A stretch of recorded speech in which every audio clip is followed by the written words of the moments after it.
You're listening to The World at 8 with Lynne Mozart.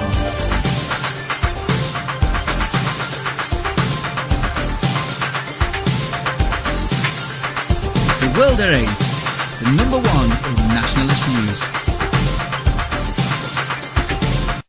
Highlights of the news today, Wednesday the 19th of February 2014. Asylum seeker murdered wife because she wanted divorce. 155% rise in children groomed by sex gangs. Police identified 450 potential victims during 2013. Labour, NCCL and PIE. Channel S boss Mohammed Firdaus jailed over crash for cash insurance scam. Norway's child minister backs insane care threat. Expelled Muslims should get citizenship too. Nigeria's Boko Haram in a village massacre. Thought for the day, is there a need for the BNP?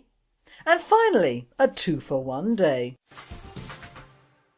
UK news. Asylum seeker murdered wife because she wanted divorce. A failed asylum seeker murdered his wife after she threatened a divorce that might have forced him to leave the UK, a court heard. Fahad Safi, 23, an Afghan national, appeared at the Old Bailey today charged with stabbing wife Orina Morowich, 21, multiple times in the neck and chest. Orina was found dead in the flat that the couple shared at Eastdown Park, Lee, on the 21st of August last year after her mother reported her missing. Police also found a bloody knife in the kitchen sink, bloodstains in the bathroom and Safi's discarded clothes. Safi fled the scene but was later arrested in Dover and charged 2 days later.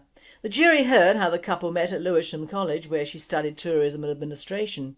When they married in 2012, Orina wore a headscarf and pledged to convert to Islam. Prosecutor Zoe Johnson QC said the relationship disintegrated when they argued about her wearing makeup and Muslim dress and she was forced to see her friends in secret. By the time of the murder, Orina had been seeking a divorce. Johnson told the jury if Orina had divorced the defendant he would have had to leave this country or apply in his own right for leave to remain. The prosecution suggests this may be a reason why the defendant became angry with his wife and killed her. Safi had been denied asylum in the UK, but after the wedding he was allowed to stay in the country as the spouse of a European national. In a statement given to police, Safi blamed a Peckham gang for the murder. World at 8. Deportation back to Afghanistan and probable freedom for him, it is the Muslim way. Anything to get him out of this country works for me, preferably with a shot of plague to take with him of course. 155% rise in children groomed by sex gangs. Police identified 450 potential victims during 2013. Rebecca Camber, crime reporter for the Daily Mail, wrote, "The rise recorded by National Crime Agency could be down to better awareness, though the number of trafficking and domestic slavery cases have also shot up." Better awareness of what? This article was buried on page 19 of Tuesday's Daily Mail and was attracting attention on the Mail online. Today, Wednesday the 19th of February 2014, it's disappeared from all sites except the search engines. What don't they want us to know? Russia Today still carries their article on the National Crime Agency's report stating that UK child sex trafficking soars. The Guardian still carries number of UK-born children being trafficked for sexual abuse soars, and BBC still has UK child sex abuse trafficking doubles. National Crime Agency. So come on Daily Mail, what is going on? World at 8. I think we all know, don't we? Along with that ITV programme on the police, they showed a Muslim Asian officer who had done 20 years on the streets of guess where? Only Rochdale. So how come he wasn't enough in touch with his community to stop the Muslim sex groomings going on under his nose for the last 30 odd years? ITV didn't hit on that point at all. Labour, NCCL and PIE. The Daily Mail says the full extent of the shocking links between 3 senior Labour figures and a vile group that tried to legalise sex with children can be exposed today. Bloody hell, the British National Party and World Aid have been reporting this home truth for many years and the Mail says it can expose the truth today. Now they have the cheek to publish. How 3 of the party's most senior figures campaigned for a vile paedophile group now being probed by police for abusing children on an industrial scale.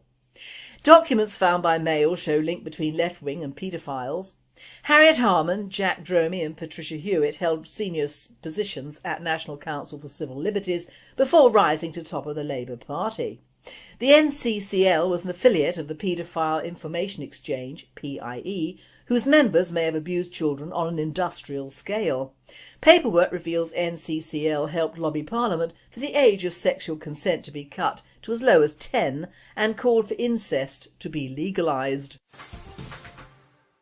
Channel S boss Mohammed Furhouse jailed over crash for cash insurance scam. The founder of Britain's biggest Bangladeshi television station has been jailed for 3 years for laundering profits from a 1.9 million crash for cash insurance scam. Channel S boss Mohammed Furhouse, 40, of Little Worley Hall Lane, Brentwood, helped flush funds generated by a team of fraudsters led by his brother Mohammed Samsul Haq, 26. He was sentenced at Southwark Crown Court today after earlier admitting possessing criminal property. Hack, along with 5 other men, had already been sentenced to a total of more than 12 years in prison after the court previously heard more than 120 bogus claims for luxury cars were engineered through his company Motor Alliance. Cars were trashed at crash for cash drinking parties at Hack's garage in Tottenham, North London. The gang rammed the vehicles into each other, blocking out the noise with blaring music, before finishing the job with baseball bats. And between November 2005 and October 2008, a series of London-based accident management firms were used as a front to hide the activities.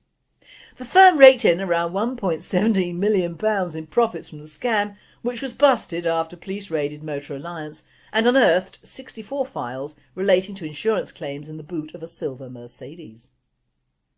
World at 8. Surely the establishment can see what they are importing and encouraging in this country now. We have always had enough of our own criminals without taking in flotsam from the East. And as we have always said at World at 8, it is always a family affair. European news. Norway's child minister backs insane care threat.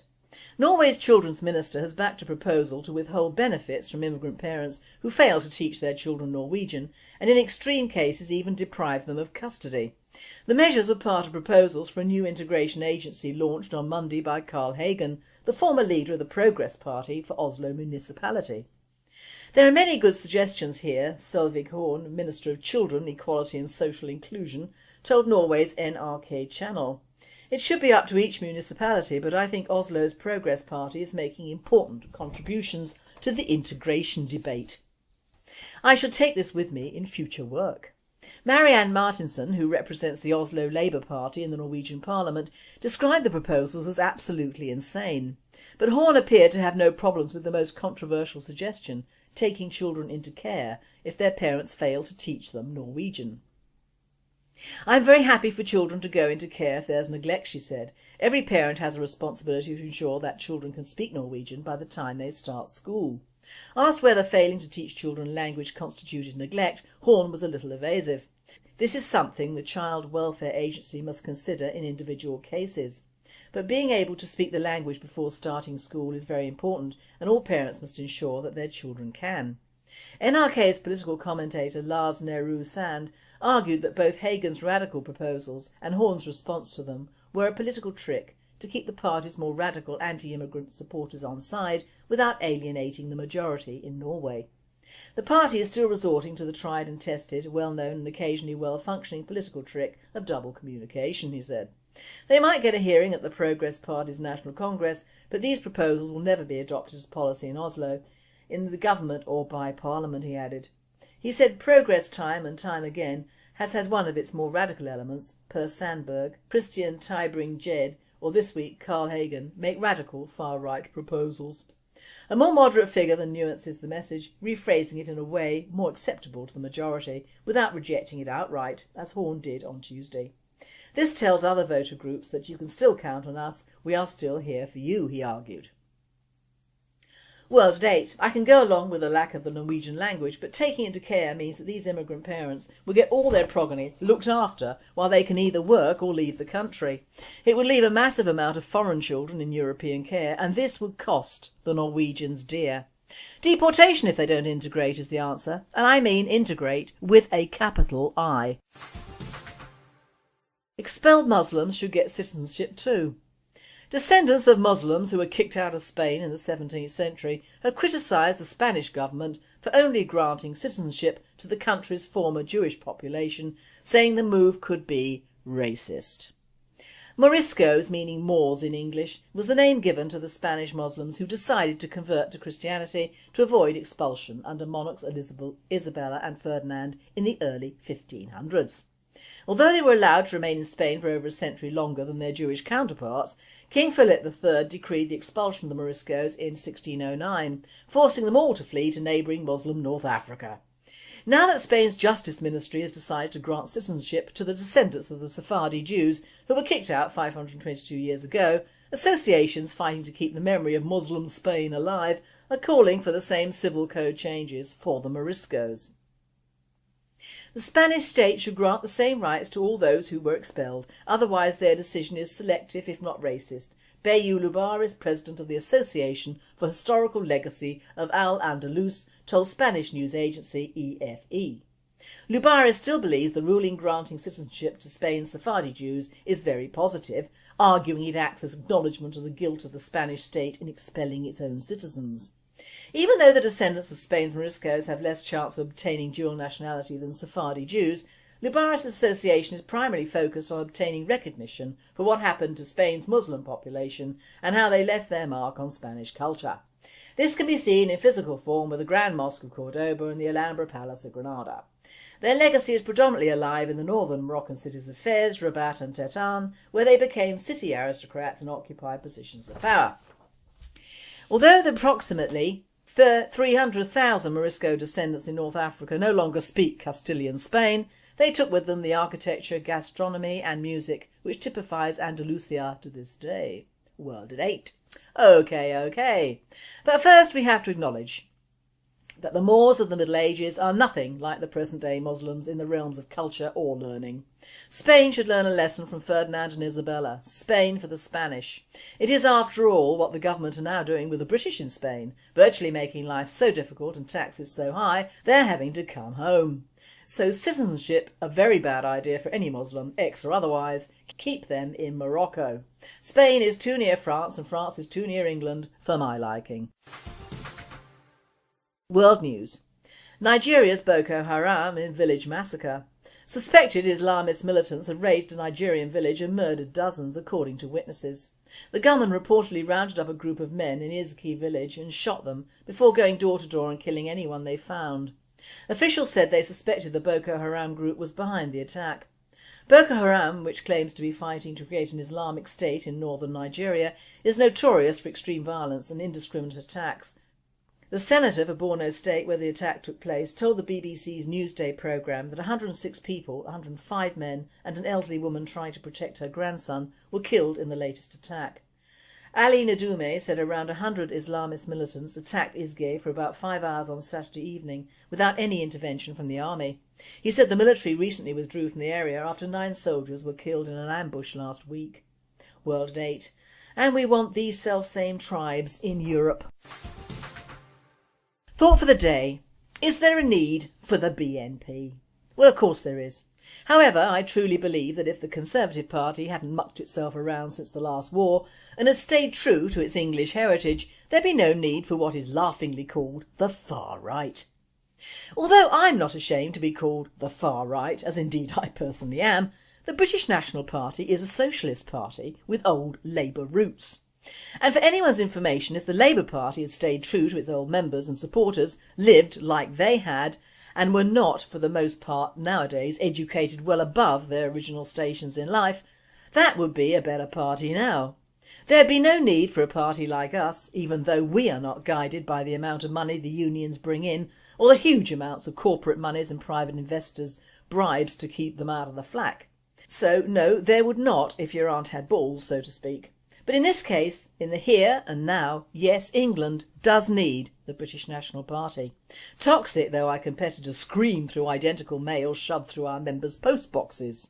What you have to think of is what was the first movement to touch on immigration. I believe it was the old National Front, a goodly portion of which became the present British National Party. Now I will touch on immigration later today, but would say that this word immigration has been adopted in part and badly by the so-called three large political parties in the UK, pre-Euro election and general. Of course, in the true spirit of political fellowship, we are not given any credence for this whatsoever. But what do you expect from a pig but a grunt? Our splinter competitors rant on about the same subject we have been ranting on about for many years, and truly they must think the English public well stupid if they can't spot that. But immigration is a touchy subject for everyone, even immigrants. Let's face it, immigration is, despite the BBC's media push to make us all immigrants from the year dot, a new genocidal invasion on a massive scale. No other country in the world per capita has had such a diverse selection of newcomers during the last 50 years. And I hear the reasons why our party is seen as racist. It is because it is an unfortunate fact of life that when a subject as difficult as immigration comes up, there is always a community of older, more integrated immigrants to consider, and they must be considered. One cannot tar all with the same brush in certain cases, if you will excuse the expression, and one must also not view immigration as a plus for the indigenous lazy of this country.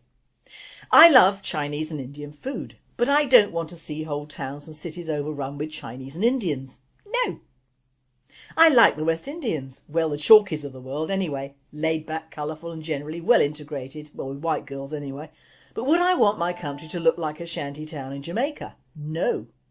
Africans, well taking the general line, they don't integrate well, and although their culture and dress is colourful to see, would you want your country to look, smell and act like the average African village?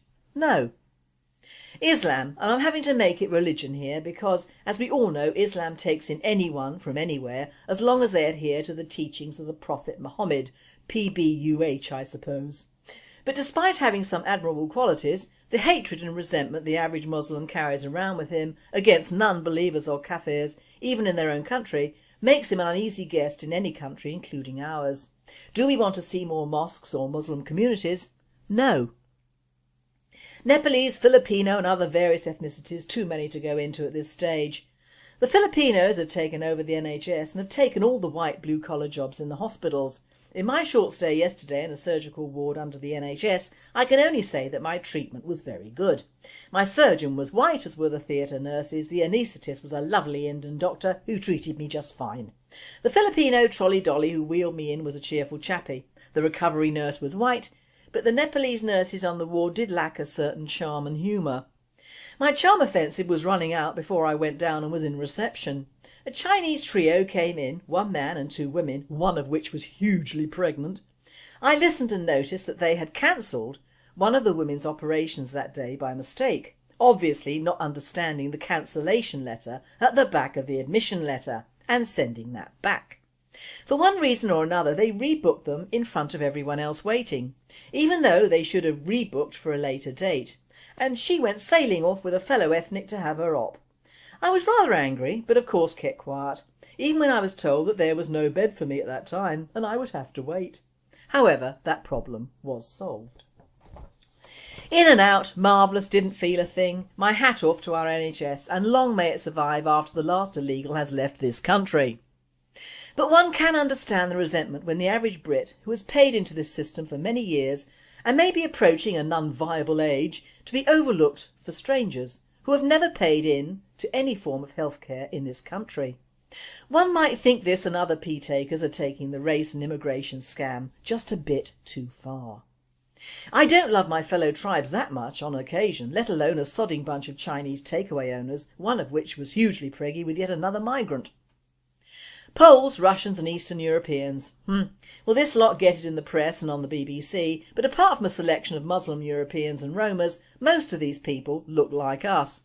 Which is rather unfortunate, as you might look around a large town and see the usual 3/4 black, brown, yellow faces, and then the shining light of a couple of white faces with a pushchair, and wallop, they don't speak English at all. One might say that with the EU we are compelled to take anyone from a member country, but what has to be remembered by you out there is that whatever ethnicity or colour you are, if you come from a country in the EU, there is no stopping you, and this has compounded the problem of immigration over the last 30 years at least. Now there's a part of a well-known email going round written by a black Namibian citizen, Pashu Shudi, in the Namibian Sun on Thursday, March 24th, 2011. My guess is that, had the following been written by a white journalist, he would have been sacked from the newspaper.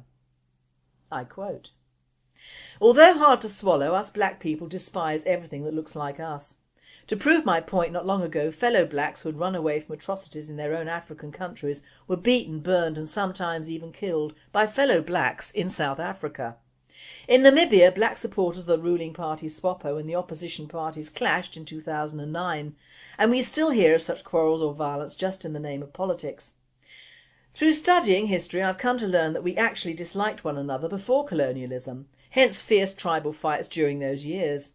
Colonialism united us all in the fight against a common enemy, and after colonialism we saw the rebirth of things we thought were buried a long time ago, like tribalism, regionalism, favouritism, etc. Although we do not like others from other tribes, we love all things we do not produce. We love fine branded clothes from Europe, we love American and German made cars, we love expensive wines and whiskies, yet no African person brews any of them. All we own, unfortunately, are thousands of shebeens where we drink ourselves to death, stab each other with knives and bottles, infect each other with HIV virus, make lots of unwanted babies and then blame others for our miseries. We love all sorts of expensive foreign made items and show them off, yet we look down on our own indigenous products that we fail to commercialise. As blacks we know very little about investments, whether in stocks or in properties. All we know is how to invest our money in things that depreciate or evaporate fastest, like clothes, cars, alcohol and, when we're at it, we want the whole world to see us. I know some brothers driving BMWs, yet they sleep on the floors and don't have beds because nobody will see them anyway. This is what we love doing, and this is the black life, a life of showing off for those who have. A millionaire tenderpreneur living in Ludwigsdorf or Kleinkup in Windhoek will drive to the notorious Everline Street in Katatura, where he will show off his expensive car and look down on others. We sell our natural resources to Europe for processing and then buy them back in finished products. What makes us so inferior in our thinking that we only pride ourselves when we have something made by others? Our leaders scream at us how bad the Europeans are, yet they steal our public money and hide it in European banks. We know how Europeans ransacked Africa, but we are scandalously quiet when our own leaders loot our countries and run with briefcases under their arms full of our riches to Europe. The Europeans took our riches to Europe, but our African leaders are doing this too. Why do our African leaders who claim to love us run to invest their money in Europe? Again, when they get sick, they're quick to be flown to Europe for treatment, yet our relatives die in hospital queues. Don't our leaders trust the health systems they have created for us all? Why are we so subservient, so obedient to corruption when committed by our very own people? How long are we going to blame the whites for our own inability to rise above ourselves and our situation? Waiting for stuff to be given to us for free, hands held out for arms to cross our palms? And sadly, at the next election, we vote ourselves right back into the same state of affairs. Do you notice a similarity to us in the UK? I do. Now this is why we need all immigration to stop. This is why we need to deport all illegals. Note illegals, for the hard of hearing and the mixed races and the older West Indians and Indians amongst us, illegals. Listen to the English. We need to deport foreign criminals before sentencing. Why should the British public pay for these monsters to be fed and watered better than our old age pensioners?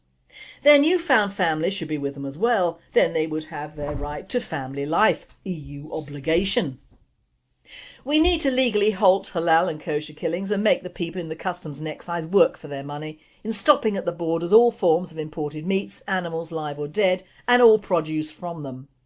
And with regard to British jobs for British people, this means English, Welsh, Scottish or Irish peoples, not Pakistani, Bangladeshi, Indian, Iraqi, Kurd, Somali, Kenyan, Nepalese, Filipino, Chinese, Egyptian and whatever else the hell crawls over to this green and pleasant land that was. Greedy employers note. The reduction of already large settlements in the north of this country of Muslim ghettos is paramount, and the closing down of mosques will be mandatory, or perhaps turning them into wine bars like our churches have been, is preferable. That means in a perfect world, if this comes to pass, that us Brits will have to make sure our children are educated up to standard and our state schools are not just a means of foreign children getting a free education which will enable them to take jobs from our children. Now they just come off the banana boats unchecked and unmonitored and take them anyway. That is why the average Brit does not like immigration, because now it is similar to the lapping of the floodwaters at their own doors, so to speak. Tough though it is, it might be up to us, the BNP, to make sure that England recaptures some of its glory and asserts itself in a civilised method to show the world and Europe that we can take back our culture and country without resorting to the methods that we, as a nationalist party, are supposed to do. Only then, with a blocked immigration system in place, can we or any government or people truly ascertain the damage done to our infrastructure both socially and politically. It would leave the true British people a leaner, fitter country on which to build, and it would leave the older, more integrated immigrants in place. If you've lived here for years, worked and contributed and integrated into the English community, then you are entitled to stay. If, however, you've arrived in the last 30 years, or your parents did, they have not contributed to the country in any way, brought more of your kind in regardless, do not speak English or pursue an English way of life, have ghettoised themselves, their businesses and their properties, regard the UK as a cash cow for themselves to own and live in homes abroad, operate any form of criminal activities from drug running to sexual grooming or worse, then the whole clan should be sent home, with their money of course. There is so much that can be done, which is why you need the British National Party. There was a picture with the article by Pashu Shudu and it showed Rome 2000 BC with a beautiful temple with columns, tiling and gardens, and then 2000 AD showing a rundown African village. Need I say more? Am I a racist or a realist? You tell me. And finally, a 2-for-1 day. A young woman walked into a supermarket and on her way around she saw the young man to whom she had surrendered her affections the previous evening after they'd met in a pub. He was stacking washing powder boxes on the shelves. "You lying toad," she shouted. "Last night you told me you were a stunt pilot." "No," he said, "I told you I was a member of the aerial display team." And to complete your day, 2 women were out for a Saturday stroll. One had a Doberman and the other a Chihuahua. As they walked down the street, the one with the Doberman said to her friend, "Let's go over to that bar for a drink." The lady with the Chihuahua said, "We can't go in there, we got dogs with us." The one with the Doberman said, "Just watch and do as I do." They walked over to the bar and the one with the Doberman put on a pair of dark glasses and started to walk in. The bouncer at the door said, "Sorry lady, no pets allowed." The woman with the Doberman said, "You don't understand, this is my seeing eye dog." The bouncer said, "A Doberman?" The woman said, "Yes, they're using them now, they're very good." The bouncer said, "OK, come on in." The lady with the Chihuahua thought that convincing him that a Chihuahua was a seeing eye dog may be a bit more difficult, but thought, what the heck. So she put on her dark glasses and started to walk in. Once again the bouncer said, "Sorry lady, no pets allowed." The woman said, "You don't understand, this is my seeing eye dog." The bouncer said, "A Chihuahua?" The woman with the Chihuahua said, "A Chihuahua? They gave me a fucking Chihuahua." You have been listening to The World at 8. I'm Lynne Mozart and I wish you all a very good and a very dry night. By National Crime Agency could be down to better awareness, though the number of trafficking and domestic slavery cases have also shot up. Better awareness of what? This article was buried on page 19 of Tuesday's Daily Mail and was attracting attention on the Mail online. Today, Wednesday the 19th of February 2014, it's disappeared from all sites except the search engines. What don't they want us to know? Russia Today still carries their article on the National Crime Agency's report stating that UK child sex trafficking soars. The Guardian still carries number of UK-born children being trafficked for sexual abuse soars, and BBC still has UK child sex abuse trafficking doubles. National Crime Agency. So come on Daily Mail, what is going on? World at 8.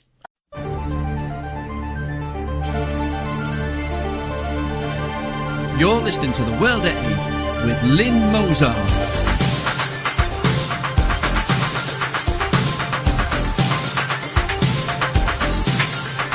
The World at 8, the #1 in nationalist news.